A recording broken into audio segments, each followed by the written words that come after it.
કેમ છો મિત્ર? તો ડિસ્ટ્રિક્ટ લેવલની રનિંગ માટે હવે ખાલી 2 જ દિવસ બાકી છે. તો હવે થોડી વધારે અને સારી પ્રેક્ટિસ કરવી પડશે.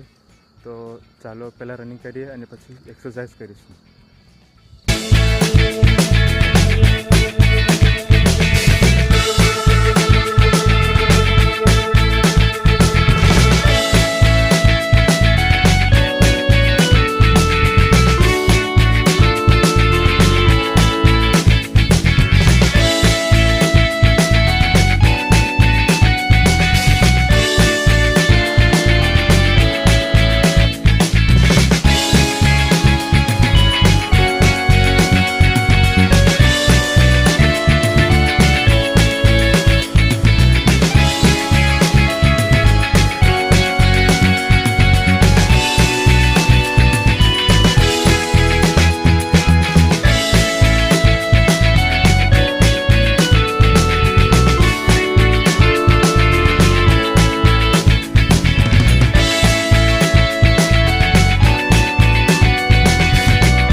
તો મિત્ર, આજની એક્સરસાઇઝ અહીં પૂરી થઈ છે.